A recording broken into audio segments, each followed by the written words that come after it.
Hi, guys. It's February, and we celebrate a bunch of different really cool things in February. We have Valentine's Day, but it's also Black History Month, and we also have President's Day. So, we are going to read a book today that celebrates one of our most amazing presidents that we've ever had, and his name is President Abraham Lincoln. So, we're going to read this awesome book called Looking at Lincoln by Myra Coleman. It's a really, really good one with beautiful pictures. And there is our cover page. Looking at Lincoln. One day, while walking through the park, on my way to breakfast, I saw a very tall man, and he reminded me of someone, but I could not think of who. At the coffee shop, I ordered pancakes, and they were delicious. We paid with a Lincoln and two Washingtons, and then I remembered the man I had seen looked exactly like Abraham Lincoln. So, see, Lincoln, she said she paid with a Lincoln, which is $5, and two Washingtons, which are $1. Abraham Lincoln is the 16th President of the United States. Who was he? I went to the library to find out. Abraham Lincoln was such an amazing man that there are over 16,000 books written about him. I wanted to read them all, but I got lost in the photos of his unusual face. I stared at one. I could look at him forever. He was born in a small log cabin in Kentucky on February 12th, looks like 1809, and his family was poor. Abe was a dreamer. He did not like to do chores. He loved to read. He was lucky. His stepmother loved him like crazy, and he adored her. She looks so stern, but she let him dream and read as much as he wanted. He went to school for only 1 year, but he was curious and taught himself many things. They had hardly any supplies. There he is in his hot log cabin. They had hardly any supplies, and of course, no electricity. Abraham spent many hours reading by the fire's glow. One day he was kicked in the head by a mule. Oh no. So he slept for 2 days. Then he woke up and grew up and decided to be a lawyer. He did like to argue. He lived in Springfield, Illinois, and he got a reputation as a smart and honest man. Everyone called him Honest Abe.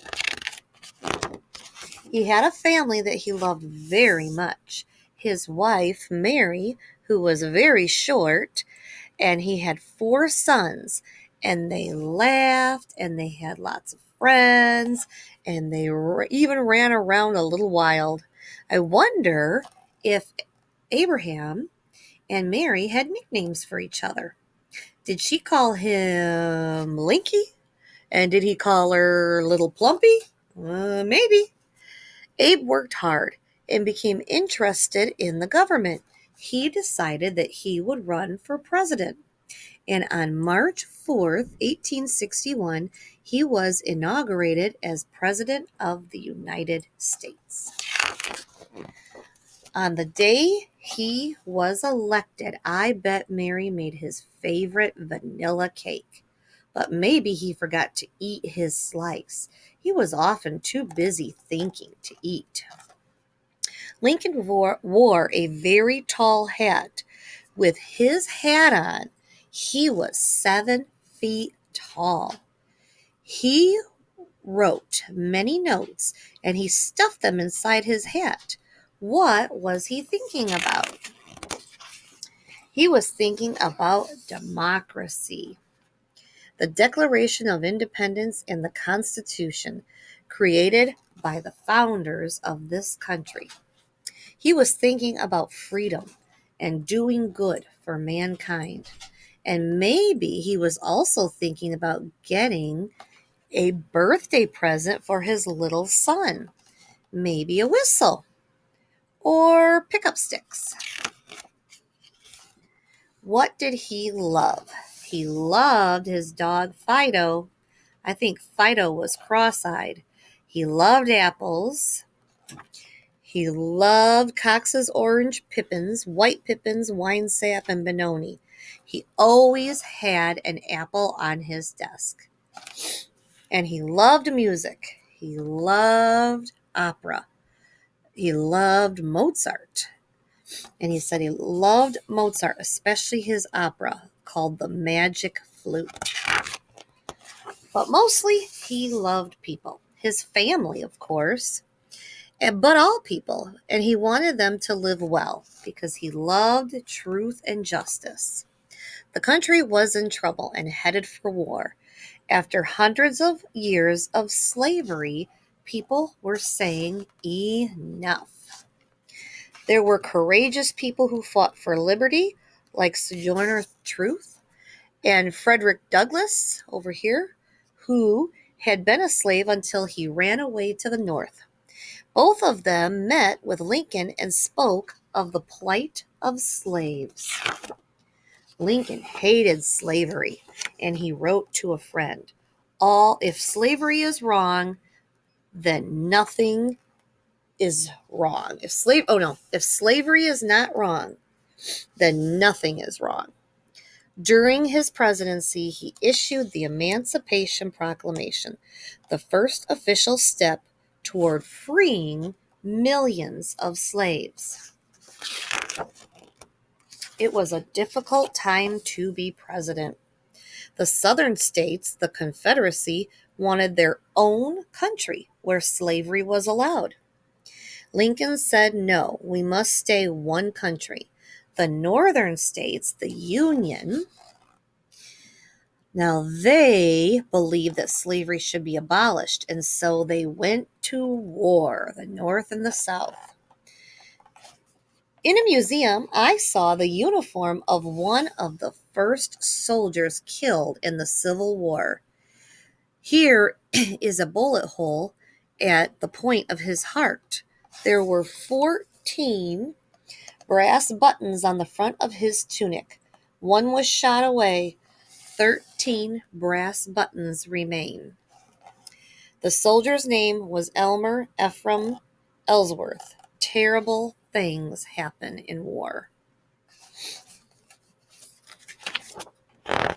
The Civil War ground on, and Lincoln went to Gettysburg, Pennsylvania, the site of a big battle. Thousands of soldiers were buried there, many with just a number and their grave. On that sad land, Lincoln gave one of history's greatest speeches, the Gettysburg Address. It was short, only 272 words, ending with government of the people, by the people, for the people, shall not perish from the earth. The war finally ended in 1865. Almost 1 million people had been killed or wounded. The North had won. The people had suffered greatly, but now it was time to rejoice and start to rebuild the country with Lincoln leading the way. But it was not to be. After the agony of war, Lincoln wanted to lighten the mood. He took his wife to see a funny play. During the play, he was shot, murdered by a wretched man who did not want slavery to end. Lincoln had been rocking in this chair. People carried him across the street to the home of a friend. He died the next morning, April 15th, 1865. He was 56 years old. How sad. The news spread. People across the land wept with grief for their fallen leader. But a great man is never really gone. And this is how they pay respects to someone that has passed that was an amazing soldier and especially a great leader.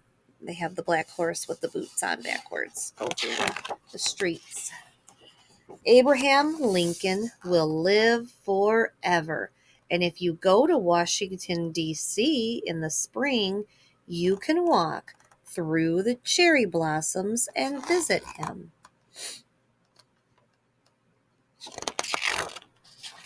At his memorial, you can read the words that he wrote towards the end of the war. With malice toward none, with charity for all. And you can look into his beautiful eyes. Just look. And there's a picture of the little girl telling the story at the Lincoln Memorial in Washington, D.C. So he was a great, great leader. And then here's some interesting notes in the back about some of the important people mentioned in the book. And here is the picture again of the man at the beginning that looked like Lincoln. So that was called Looking at Lincoln, a nice little story that's actually a little girl's explaining of who Lincoln was and how important he was. I hope you enjoyed that. That was a great book. I got that at one of our book fairs. So we'll be celebrating President's Day coming up here in November. So this is just one of many really awesome books you can read about one of our wonderful presidents. You guys have a great day. Bye-bye.